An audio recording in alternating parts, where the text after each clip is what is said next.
pessoal, tudo bem com vocês? Sejam bem-vindos ao nosso podcast da nossa sala. Meu nome é Wilson e estou juntamente com minha esposa, quem ela vai apresentar o nosso convidado de hoje. Olá, meu nome é Vitória, sejam todos muito bem-vindos.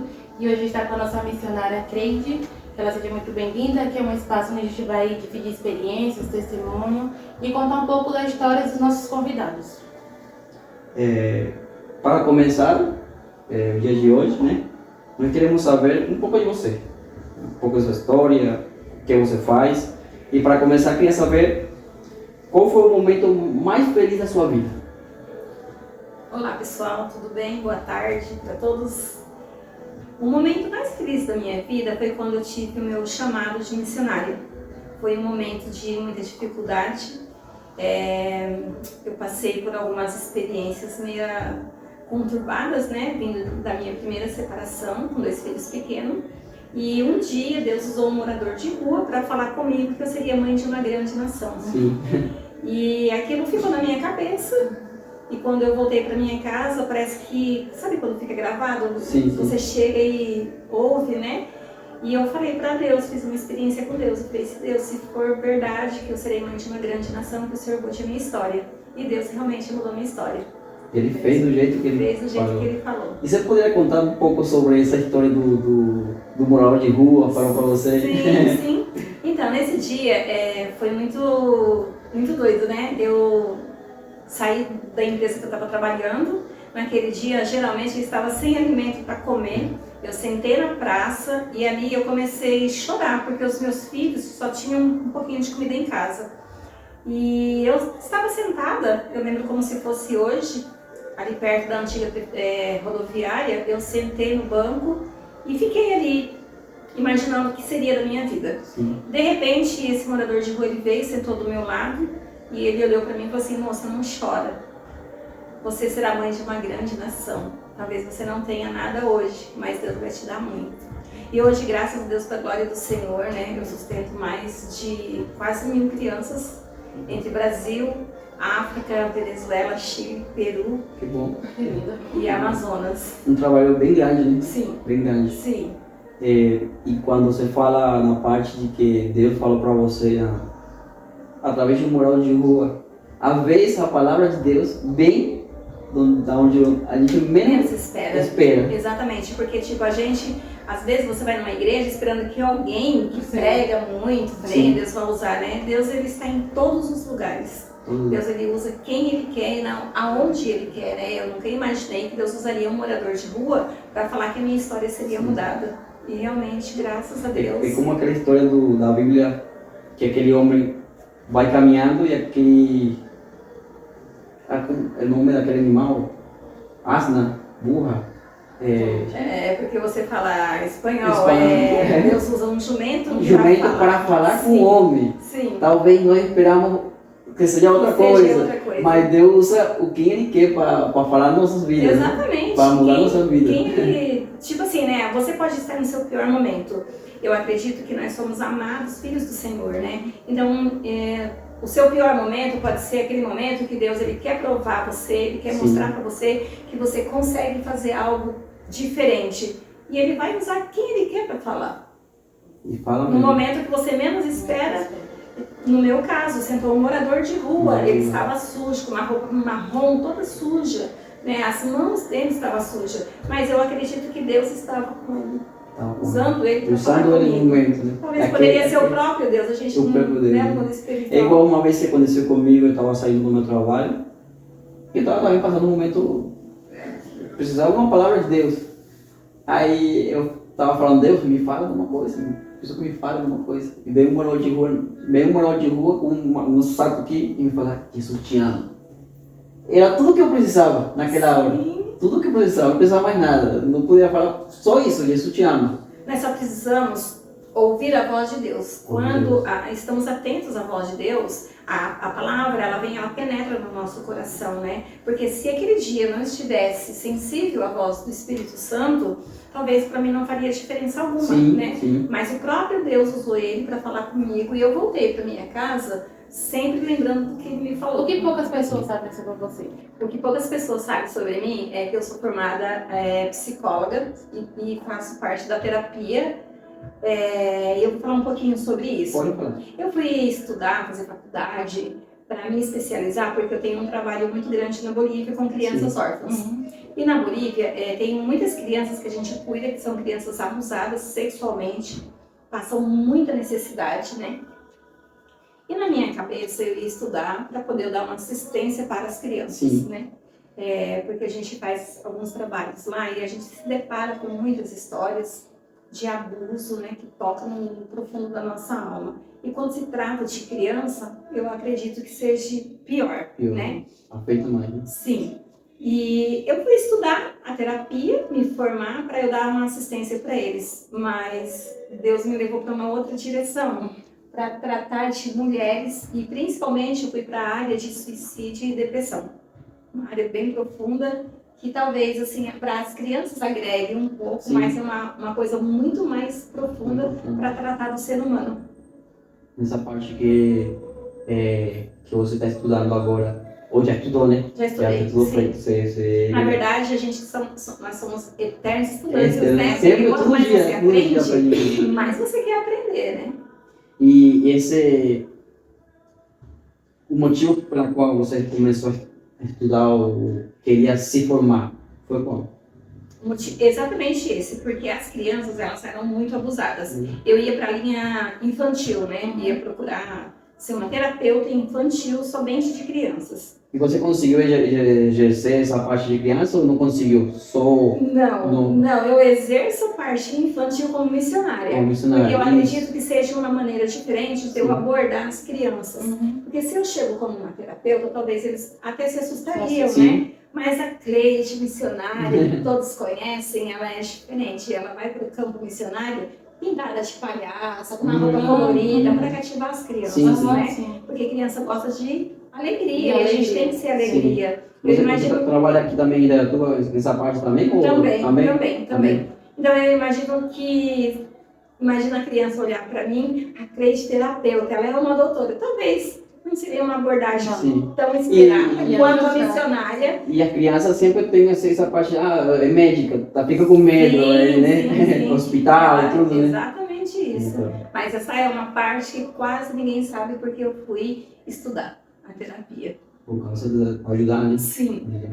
E nesse trabalho que você fez com criança, com mulheres, né, no caso, qual foi o caso que você já sentiu um pouco mais forte? Eu vou falar de um caso que foi muito complicado, sabe, assim, no mundo espiritual. Sim. E no nosso mundo carnal, de você sentir o peso de algumas coisas. Eu atendi uma mulher, essa mulher, ela se separou do marido. O marido dela começou a ir para a Umbanda e ela foi para a igreja. Na Umbanda, eles queriam sacrificar ela. Então, o que ele fez? Ele mexeu muito com o psicológico dela. Ele pegou ela um dia, prendeu em um quarto, mais de 10 homens abusaram sexualmente dela, machucou muito ela. Ela passou por muitas cirurgias. E o que acontece? Passou uns dias, ela veio embora, com muito medo, muito trauma, sabe? Ela não comia, ela tinha muito trauma mesmo. Não conversava, ela se isolou. Aí um dia ele queria ver as crianças. E começou a mexer no psicológico dela. Ela pegou as crianças, foi levar. E quando chegou lá, ele prendeu ela de novo em um outro local, com vários homens, né? E ali eles iam fazer uma magia negra com ela. Só que a polícia descobriu que ela estava no cativeiro com ele. Aí o irmão dele, o próprio irmão dele, chamou a polícia. E quando ele saiu, o próprio irmão matou ele. Bateu tanto nele e matou ele. Aí o que acontece? Não parou por aí. Ela já traumatizada, saiu dali, foi pro hospital de novo, porque ela estava muito machucada, eles cortaram ela, machucou muito, né? É até uma coisa pesada para estar falando isso. Sim. Mas esse foi um dos casos que mais mexeu com a minha estrutura, eu como mulher. E ali ficou a cunhada dela. A cunhada dela continuou com as magias E a própria cunhada dela começou a perseguir ela, queria pegar ela e dar continuidade do Por causa trabalho. daquele... Sim, por causa do marido dela Do que marido faleceu. que Então faleceu. ela tomou as dores, né? Sim. Então ela queria continuar essa linhagem para o sacrifício. O sacrifício seria matar ela, né? E acontece que um dia a cunhada dela prendeu ela num outro cativeiro, só que daí a polícia chegou a tempo e ela pela terceira vez passou por muita cirurgia, muito trauma. E tanto que hoje ela saiu do centro cirúrgico, ela foi para uma clínica para poder tentar se recuperar mentalmente, né? E a cunhada dela foi presa, ela está presa até hoje. Nossa. Muito triste ver mulheres atacando outras mulheres. Quando as mulheres teriam que ajudar outras Sim, mulheres, apoiar né? outras. Apoiar outras mulheres. Sim. E tem mulheres que ela não tem uma estrutura emocional para procurar uma ajuda, para buscar uma ajuda, né? A gente vê muitos casos hoje, até mesmo dentro de igrejas, Sim, mulheres, né? Eu atendo muitas mulheres de igreja, com problema com o marido, com família. É muito complicado, Tem é muito dolorido. muita mulher machucada, sem estrutura, emocionalmente, psicologicamente. Tem muita mulher travada ali. Eu falo pelo ambiente espiritual. Tem muita mulher que não flui, que não consegue ir para frente por causa de traumas. Sim. Pela própria família, marido, ou foi abusada pelo pai, por algum parente. Então, tem mulheres que não crescem e ficam ali travada. Nós vivemos hoje algo que tem uma crença limitante que nós não tratamos isso. Eu falo muito que a nossa criança interior, ela fala muito quem somos o adulto de hoje, né? Porque você vê, tem muitas pessoas que elas não conseguem prosperar, elas não têm uma mente aberta para fazer qualquer coisa. Antigamente, os pais eles eram mais carrascos, então os pais chegavam e falavam para o filho, olha, você vai ser um burro, você não estuda, você não vai ser ninguém. Acredita que aquela criança vai crescer com esse trauma. E quando ele cresce, ele é bloqueado em qualquer área da vida dele. E qualquer coisa que fizer, vai falar. Ele vai falar que eu ia ser assim. Isso mesmo, a pessoa chega a acreditar aquilo que falaram para ele, porque foi algo que foi colocado na cabeça da criança. Não Sim, mas a gente hoje, graças a Deus, através da nossa terapia, a gente consegue ressignificar essas coisas, né? Porque são coisas que entram no coração, mas a nossa mente, a maior ferramenta é a nossa mente. E você pode fazer o que você quiser, inclusive deletar tudo que não presta e colocar coisas novas. Será que quando uma pessoa é mentalmente fracturada, consegue sair daí? Sim. Você consegue? Sim, consegue. Com ajuda, né? Tem que ter muita ajuda, né? A primeira pessoa tem que querer ser ajudada, né? Deixar, né? Sim. Abrir o coração, abrir a mente para uma transformação. Eu falo que isso aí é sempre uma transformação. Da pessoa querer mudar a situação dela, a mente dela. Eu vou falar com você um caso. Eu conheci uma pessoa, ele era usuário de drogas. E os irmãos dele já não queriam mais saber dele. Colocaram ele pra rua, porque ele roubava em casa, vendia as coisas de casa, né? E eu falei pra ele que eu conseguia ajudar o irmão dele. Ele falou assim, eu duvido. Eu falei, eu consigo. E hoje, graças a Deus, na terceira sessão de terapia, ele saiu das drogas, não usa mais drogas. Hoje ele é chefe de um sushi man. Então a pessoa tem que estar aberta, querer mudança, né? E a gente consegue tudo que a gente quer, né? Porque É só querer. Sim. Talvez muitas pessoas que estão no lugar estão falando, eu não consigo. Mas tem muita experiência de outras pessoas que já saíram, né? Conseguem ajudar outra pessoa. E essa é uma das coisas que a gente queria realizar esse projeto, esse podcast. Talvez a situação que você já passou, tem pessoas que ainda não passou, ou está passando no processo e não consegue como sair. Mas talvez uma palavra de ajuda, um conselho, ou estou aqui para te ajudar, consiga ajudar, né? Consiga se libertar daquele momento. Eu falo que a pessoa está presa dentro de um casulo, né? Muitas borboletas que estão dentro de um casulo, ela acaba morrendo, porque ela se força tanto e acaba não conseguindo sair dali. Mas será que ela deixou o processo, o casulo ser aberto, para que tudo venha fluir? Porque quando nós deixamos que o nosso processo, a nossa dor, seja maior do que o propósito que nós vamos viver, a gente acaba entrando num buraco sem fundo. Mas se nós olharmos para o Senhor e deixar que Ele entre na nossa vida, no nosso coração, na nossa mente, é lógico que tudo acontece. E acontece da melhor forma. Né? Só deixar o processo acontecer. Só deixar que o processo aconteça. Não adianta pular. Porque existe um tempo para o casulo ser aberto. Você pode estar lá dentro do casulo, mas existe um processo para que ele quebre todas as barreiras para que a borboleta saia dali. Assim é a nossa vida. Que bom saber isso. Já que você falou do trabalho que você faz em Bolívia, em outro país, qual é a próxima viagem que você vai fazer ou está pensando em fazer? A próxima viagem minha é para Bolívia. Para Bolívia, se Deus quiser. Para Bolívia, sim, se Deus quiser. Quando foi a primeira vez que você viajou para lá? Ou foi a primeira vez que você viajou para lá foi começando o seu projeto ou já tinha viajado para outro país? Eu fui em um treinamento missionário com uma equipe de missionários de São Paulo e foi uma experiência assim muito dolorosa, porque a minha filhinha tinha acho que 5 meses de nascida. Eu deixei a minha filhinha e fui. Quando eu estava nos Andes da Bolívia, nas cordilheiras, né, a gente passou por uma estrada muito perigosa e ali me deu uma tristeza assim. Eu falava, Deus, eu só quero voltar para minha casa, porque eu fiquei com medo de morrer nas cordilheiras. E eu falei, Deus, eu só quero voltar para minha casa, e cuidar da minha filha, e cuidar da minha casa, e eu nunca mais volto aqui. De repente eu vim embora com essa equipe, isso praticamente há 20 anos atrás. E eu vim embora com essa equipe. Quando eu cheguei em São Paulo, o meu coração já ardia para voltar no próximo ano, acredita? Eu começava a lembrar das crianças que não trocavam de roupa, que não tinha comida, que não tinha um sapato. A miséria que eles viviam naquelas cordilheiras, sabe? E quando eu cheguei em São Paulo, eu já estava bolando o próximo volta. Né? Se você souber, já estava... Se eu soubesse, né? Para quem falou que não ia voltar mais, eu já estava apaixonada pela obra missionária.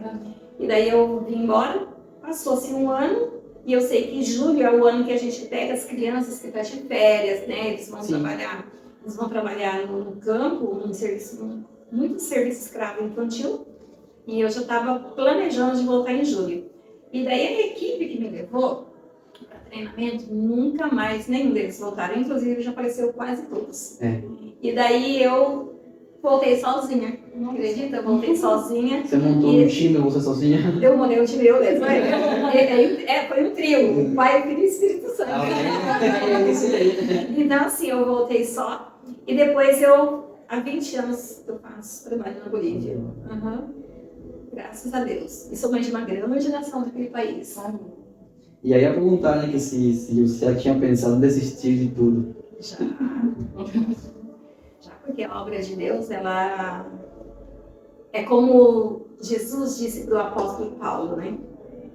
Ele disse assim, no momento que o apóstolo Paulo talvez não queria estar ali fazendo a obra, Deus disse para ele, deixa que ele vai, porque eu vou mostrar para ele que aparecer pelo meu nome. Né? Precisa, né? Precisa acontecer, porque Deus, quando ele fala, vai porque para mim ele é um vaso valoroso, e eu vou mostrar que é aparecer pelo meu nome, eu vejo que se a gente não tiver uma linhagem com Deus, você desiste no meio do caminho, né? Porque você não tem força, nossa força vem do céu, né? Nossa força vem de Deus, é dele que nos sustenta, é ele que faz com que tudo acontece para a gente prosseguir. Porque pelos olhos carnais do ser humano, nós somos fracos, né? E a gente nunca ia ter uma estrutura para fazer a obra do Senhor se Ele não estivesse conosco. E todos os dias eu falo para Ele, Senhor, não me deixe, porque se o Senhor não estiver comigo, não me permita ir. Tem muita pessoa que ele começa a fazer algum projeto, alguma coisa, e não conseguem terminar, não conseguem alcançar o que ele quer fazer.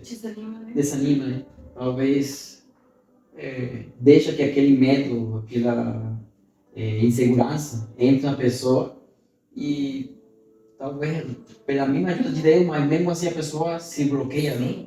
Mas eu vou falar uma coisa para você e até para todos que estão ouvindo, né, que vai ver esse podcast. Você que talvez a gente, algumas vezes, a gente desanima. Mas a gente tem que entender que a palavra de Deus, Coríntios 13, diz, né, o que adianta falar a língua dos anjos se eu não tiver amor?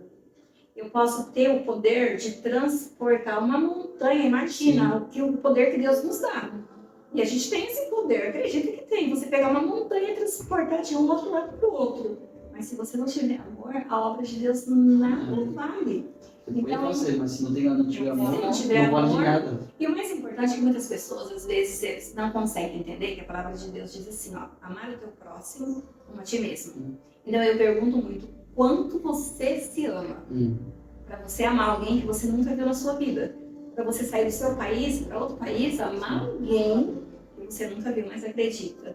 Quando você se ama, o amor de Cristo está em você, você vai amar, você vai cuidar. Tipo, eu ver pessoas que trabalham e se esforçam, mas ao mesmo tempo mata pessoas. Sim. Com palavras, com atitudes. O amor não está dele. Não tá. O caráter de Cristo não está nessa pessoa. Porque eu falo assim, olha, eu friso muito nessa palavra. O que Cristo faria no meu lugar? O que Cristo faria no seu lugar? Então a gente tem que se colocar sempre no lugar do outro, né? Uma pessoa que tem uma palavra de maldição, ele não ama nem ele mesmo. Então ele não está apto para fazer uma obra que Deus colocou na mão dele, né? Porque em primeiro de tudo vem o amor. É um mandamento, né? Sim. Do amor. Sim. Amar a Deus sobre todas as coisas. Esse é o primeiro. Imagina, amar a Deus sobre todas as coisas. Sobre os seus filhos, sobre os seus pais, sobre sua casa, sobre o seu esposo, sobre tudo. Amar a Deus primeiro de tudo. Segundo, amar o teu próximo como a ti mesmo. Se não tem amor, nada feito. Nada acontece. Tem que amar primeiro a Deus. Depois você. Depois eu. Porque se você amar você está, ó. Vem, passa e vai. Eu falo sempre. Porque se eu não me amo a mim mesmo, eu não consigo demonstrar aquilo que tenho por dentro para outra pessoa. Sim, é algo que vem direto do céu mesmo. Tem que vir de Jesus, amar a Ele, vem para você e você manda para o próximo. Né? Amar. Vai transbordando amor. Sim. Vai transbordando. E é muito gostoso quando você sai para a obra missionária, que você faz as missões, você começa a adquirir um amor que a gente não acredita que existe, mas existe. Existe. Eu falo que eu sou a pessoa mais feliz do mundo quando eu estou na obra missionária. Sim. E não é essa coisa que vocês estão vendo aqui, não. É outra. Foi uma experiência boa. Eu conversava com uma irmã de outra igreja, que também faz missões. E eu falei para ela, inclusive eu falei para minha esposa, eu quero participar disso, porque é uma coisa você olhar as fotos, se você falar. Mas outra coisa está lá. Já está convidado, tá? Para um treinamento missionário para a Bolívia. Eu costumo falar que todo mundo quer ir para a África, né? Porque a África é muito. As pessoas veem as fotos, mas a África é um país assim. Eu acredito que muitas pessoas, empresários, ajudam muito a África. Mas, assim, em termos de resistência, de tudo, vai primeiro fazer um treinamento na Bolívia. Se você sair bem dali, você vai para qualquer lugar do mundo. Porque a gente fala lá da altitude, né? Nós estamos a 8.000 metros acima do nível do mar. Onde tem falta de ar, tem canseira, e fora o peso maligno que existe naquele lugar. Porque você anda nas ruas, você vê imagens de demônios. E algumas pessoas, a quem você adora? Ah, me adora o diabo. Imagina você se deparar com alguém que fala que ama o diabo. Né? Então, assim, é um peso bem... Né? Não que na África não tenha. Na África eu acredito que o peso maligno também é muito forte. Mas em termos de preparo físico e emocional, vai para a Bolívia primeiro. Vai ficar com o espiritual bem e o psicológico bem também, para poder ajudar. 2 lugares da Bolívia. Potosí, né, que é um dos lugares mais altos da Bolívia, e La Paz. La Paz também é um lugar pesado também. Sim. Sucre também é um lugar muito pesado mesmo. Você chega num lugar, você já se depara com um peso maligno. Eu veio uma vez um pastor junto comigo, ele falou assim, olha, foi o que mais me deu trabalho. O pastor que disse que conseguia, né? Quando a gente chegou na rodoviária, Ele sentou no chão, não conseguia levantar dali. Ele falou assim, ai, tô com as costas doendo, cansada. Era para ele ir para fazer a missão, por fim, eu fiz a missão. Eu carregava as malas dele. Falei, irmão, levanta. Aí por um homem mais forte, né? Eu que tinha que carregar, ele não conseguia levantar.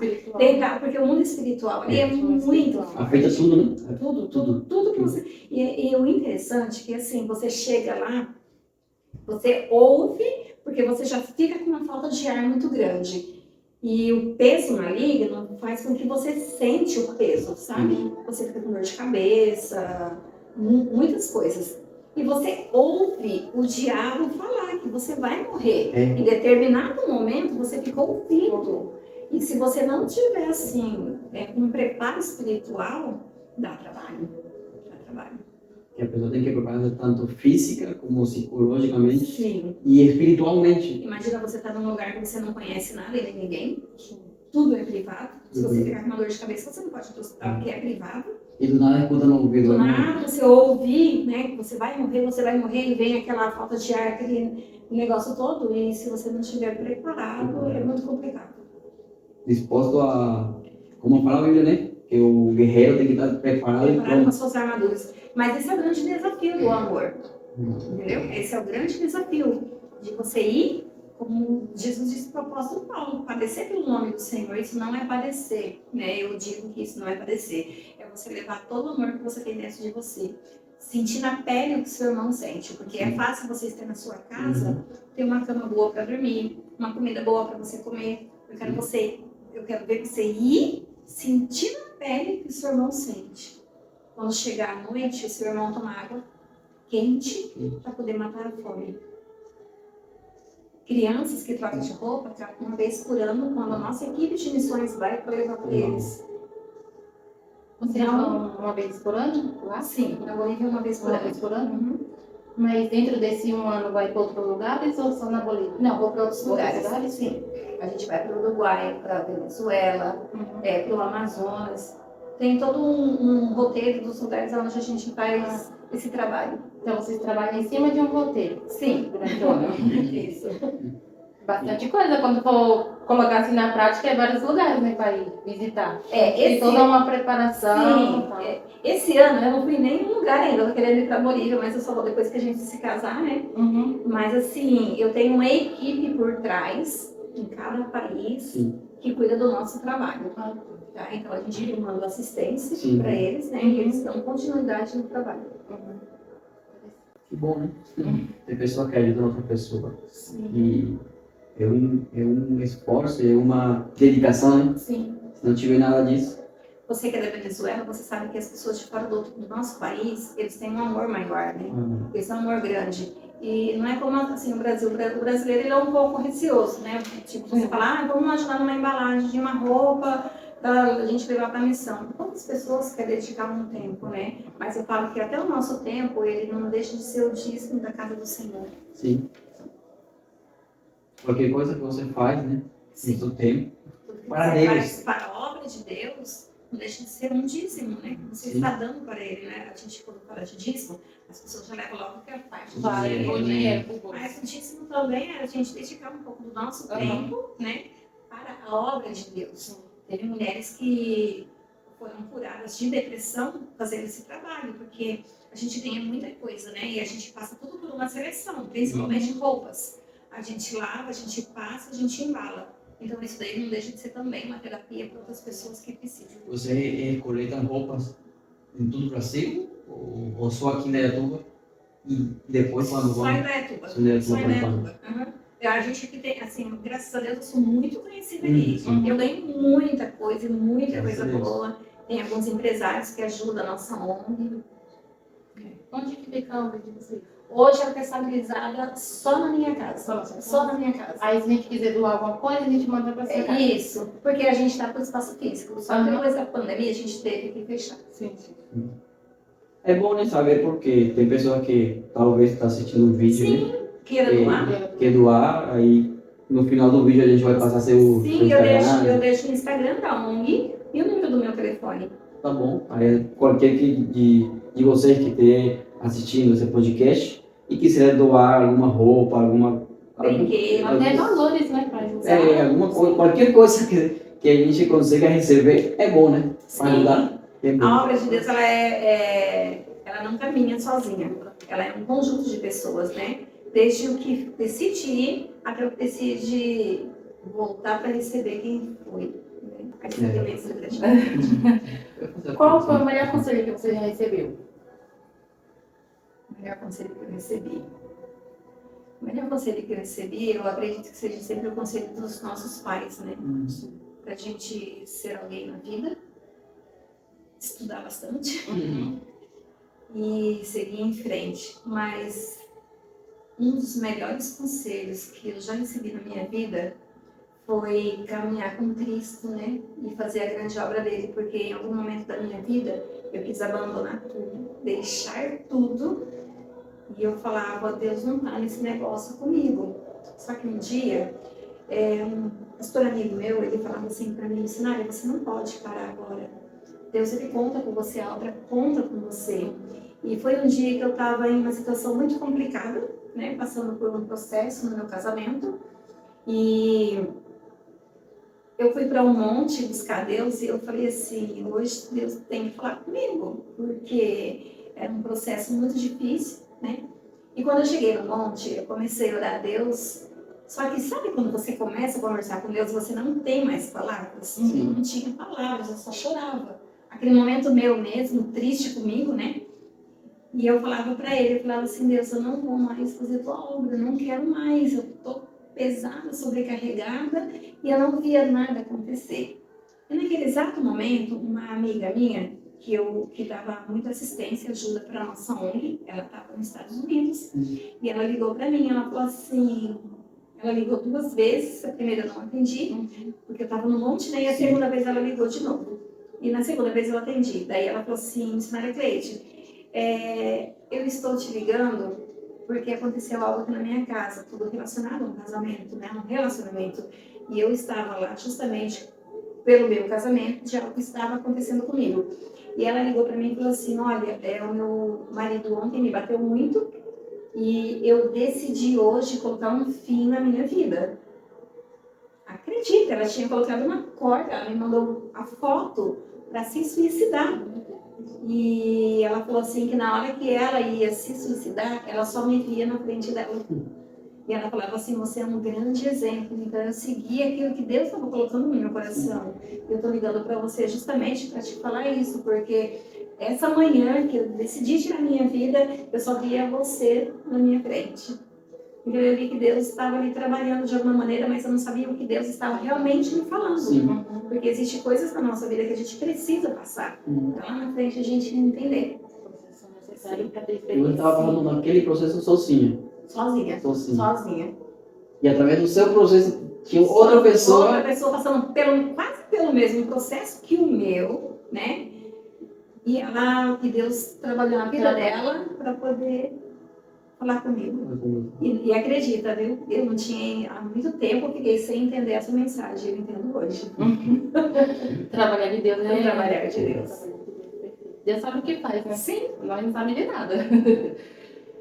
Você sempre foi evangélica? Nasceu no berço evangélico? Não nasci no berço evangélica. Eu aceitei Jesus quando eu tinha 10 anos. 10 anos. Eu conheci uma pessoa que ele evangelizou muito para mim, né? E eu aceitei Jesus no lar. Eu gostava muito de culto no lar, né? Eles me chamavam para ir na igreja, mas eu nunca quis ir na igreja, porque a igreja era final de semana, né?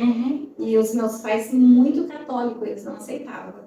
E um dia à noite eu fui num culto no lar e aceitei Jesus no culto no lar. Com 13 anos eu desci as águas. Com 13 anos eu me batizei. Com 14 anos eu fui batizada com o Espírito Santo.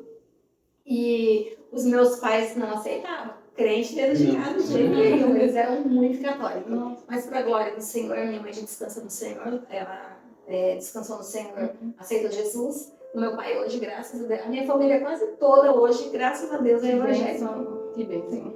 É difícil quando dentro da família, a mesma família não quer que você seja evangélica. Isso me faz lembrar uma vez, a gente estava lá na Venezuela, meu pai era pastor de uma igreja, e tinha uma menina, uma jovem, que ela estudou na escola com minha irmã. Aí ela viu que minha irmã a gente tava fazendo campanha na rua. Aí ela começou a ir com nós no culto, a campanha. Só que do nada sumiu, a menina sumiu. Tempo depois, minha irmã viu ela na rua. O que aconteceu com você que não foi mais para a igreja, não foi para o culto? Ela falou, minha mãe falou para mim que ela prefere que eu seja outra coisa, menos evangélico. Ela prefere que eu more na rua, que eu faça qualquer coisa, que eu use droga, menos evangélico. E como você falou, tem muita família que acontece isso. Sim. E jovens, crianças, até mulheres, homens que estão passando por esse processo. E dentro de casa. Dentro de casa. Sim. Mas é bom que Deus chega no momento certo. Sim. Sempre chega no momento certo. Ele nunca desampara, né? Nunca desampara. Chega no momento certo. Aí quando eu vim para cá, para o Brasil, eu estava já desanimado, estava assim, fazendo nada. Eu falei para Deus, se você me ajuda a sair da Venezuela, eu vou te servir. Eu vou procurar minha igreja. Tipo, eu falando isso, um amigo que mora aqui no Brasil, ele mandou mensagem para mim. Você quer vir para o Brasil? Assim, essa foi a pergunta que ele fez. Eu falei, Deus, muito obrigado. Ouviu sua oração, né? Muito obrigado, porque é como falando, tem muitas pessoas passando necessidade. E só de Deus olhar para você, de escolher você e sair daquele momento difícil, é muito grande. Sim. É uma coisa muito maravilhosa. Muito. A Venezuela é muito engraçado, porque a gente faz trabalho na Venezuela, né? Sim. E assim, a gente tem uma transportadora que leva nossas doações para a Venezuela, vai para Amazonas. Do Amazonas, a gente tem uma equipe que atravessa a Guiana Inglesa para Sim. poder entrar. Conhece a Guiana Inglesa? Escuto. A Sim. gente escuta muito. Sim. E quando estava aquela bagunça toda na Venezuela, né? Mandamos 10 toneladas de doações entre medicamento, alimento, muita coisa mesmo. E eles queriam pegar as nossas doações. A hora que atravessou a fronteira, a própria polícia queria pegar nossas doações. Só que a gente tem uma equipe lá muito boa mesmo, sabe? De médicos, da imigração, Sim, né? sim. Então a gente já tem um trabalho ali e graças a Deus hoje nós estamos na Venezuela de cabeça erguida, sem nenhum problema. Porque é difícil, hoje em dia a Venezuela A Venezuela está muito complicada. é difícil. Ainda está É complicado. complicado. E tem muita pessoa passando na cidade. Só que entre a mesma pessoa passando na cidade, tem pessoa querendo se aproveitar de outra pessoa. Tem muitas pessoas assim. Eles aproveitam da A situação. situação. É muito difícil, né? Para mim, que sou da Venezuela, minha família, familiares, né? Primo, tio, que tá lá. E todo dia a gente escuta a dificuldade que é. A gente deu muita assistência para pessoas que veio da Venezuela. Damos até hoje, sabe? A nossa ONG. Inclusive para pessoas que às vezes vai passar no posto de saúde, pessoas que vêm da Bolívia, da Venezuela, Sim. Colômbia, tem muitos colombianos, né? Às vezes eles vão passar no posto de saúde. Esses dias atrás, veio um pessoal da Bolívia para trabalhar. Quando chegou aqui, a menina começou a passar, 18 anos, começou a passar mal. E foi para o posto de saúde. Aí a moça do posto de saúde me ligou, né? E falou assim, Cleide, preciso que você venha aqui, porque ela não fala nem espanhol, só fala quechua. Aí ficou mais complicado ainda, mas um pouquinho do espanhol que a gente falava, ela até conseguia entender. A menina veio com 18 anos, chegou aqui, começou a passar mal, estava grávida, e não sabia que estava com HIV. Meu Deus. E ela falando HIV e ela não entendia. Aí eu cheguei, os teios estavam aquecida. Aí ela, a menina, começou a chorar. Imagina, também para mim não é fácil uma notícia dessa, né? Mas uma menina de 18 que está saindo. Se tranquilize, está tendo uma assistência. Ela não quis ficar no Brasil, voltou para a Bolívia.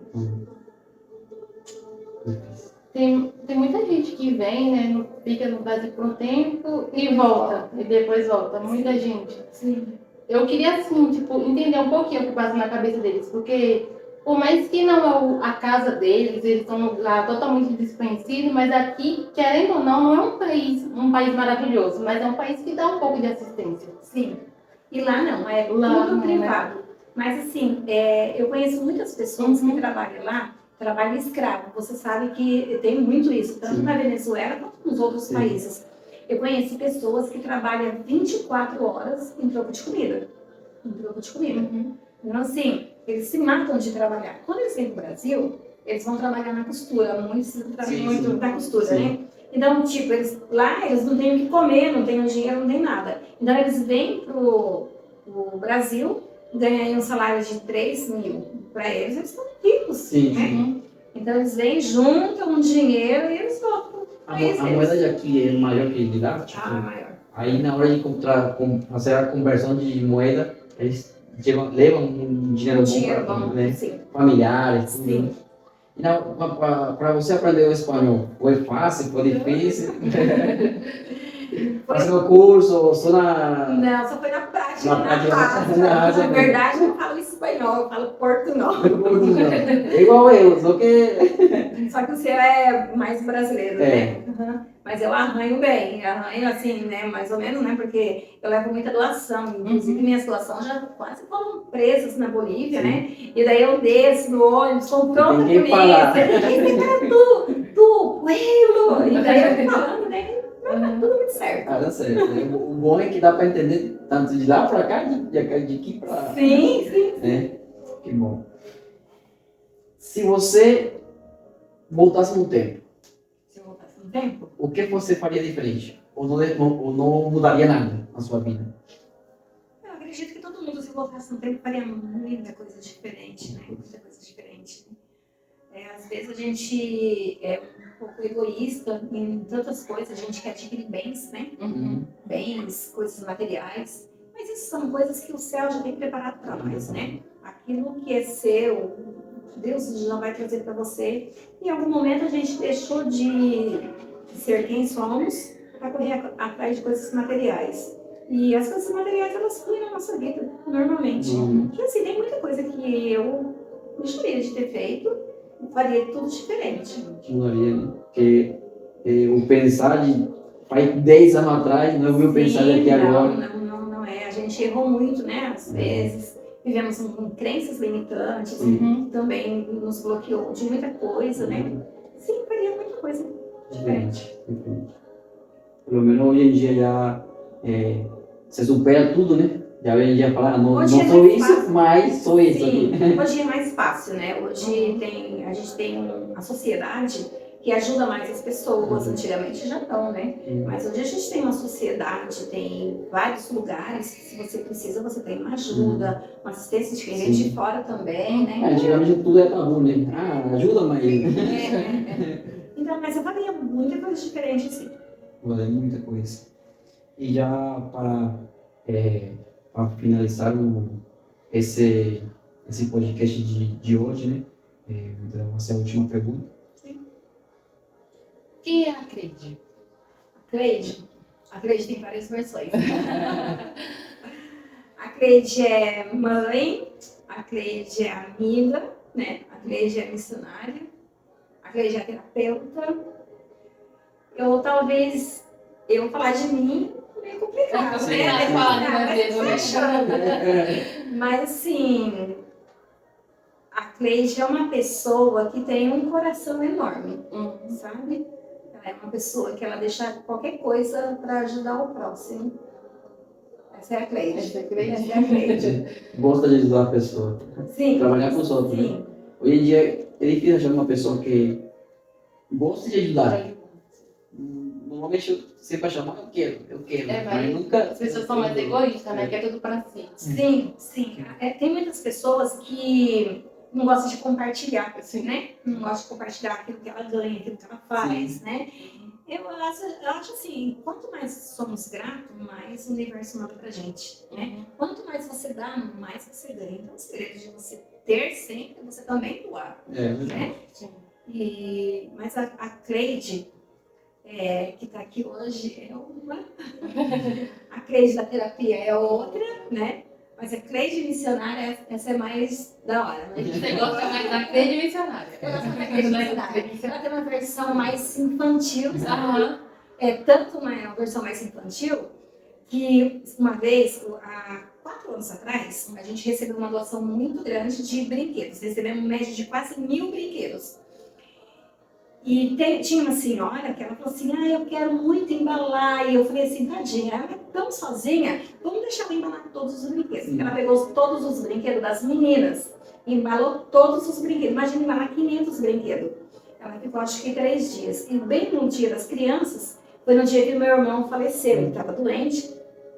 E eu, como a missionária, tinha que ir lá no velório do meu irmão para levar uma palavra no culto do meu próprio irmão. Sim. E com um cronograma ali de um evento acontecendo. Meu irmão foi enterrado no dia do evento.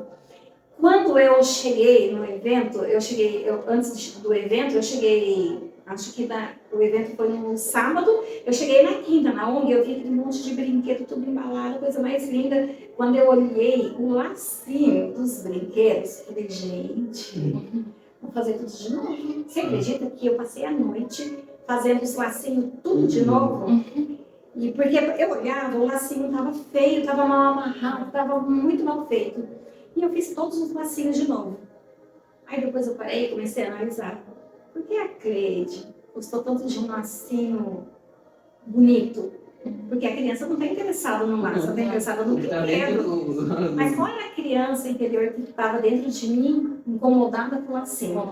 Eu fui buscar no profundo. Eu nunca ganhei, quando eu era criança, eu nunca ganhei um brinquedo embalado com um lacinho. Então, para mim, um laço significava tudo. É importante. Mais que o que estava dentro, né? Mais que o que estava dentro. Então, porque era um presente, era algo que estava me chamando a atenção. E acredito, eu desfiz todos aqueles lacinhos, coloquei lacinhos bonitinhos, porque para mim as crianças iam olhar o laço e quando eu vi as crianças puxando os laços. Foi ali que você foi curado nessa parte, né? Exatamente isso. Eu vi a criança que existia dentro de mim, que nunca teve um brinquedo. Então, eu não precisava fazer tudo aquilo, porque a criança queria um brinquedo. E coitado da senhora que nos ajudou também, que com tanto carinho. Precisava, porque Deus ia trabalhar em uma área da sua vida. E Deus trabalhou em várias setores, não só nos brinquedos. Ele trabalhou na vida dela, né? Trabalhou em quem doou, trabalhou na vida dela, que fez, deu tempo dela e fez. E eu fui lá refazer tudo de novo. Mas eu precisava achar aquela criança que estava dentro de mim. E como você fala, né? Não sempre você trata só de nós. Você trata de o outro que está na frente, que está do lado, que está atrás. Sempre, nunca se trata de nós. Eu assisti um vídeo de um homem que ele estava tentando colocar uma bota, não conseguiu a bota, rasgou a bota. Ele ficou bravo, porque ele não trabalhava, estava atrasado, levou a bota no... Aquele homem que arruma a bota. O homem falou, eu estava esperando R$30 para dar para minha filha, para levar para a escola. E os R$30 Deus mandou através do homem que rompeu a bota. Você vê que coisa. Deus, ele faz muitas dessas coisas, né? Então, hoje, todos os anos, essa senhora, eu entendi, né? Porque eu fui tratada com isso, né?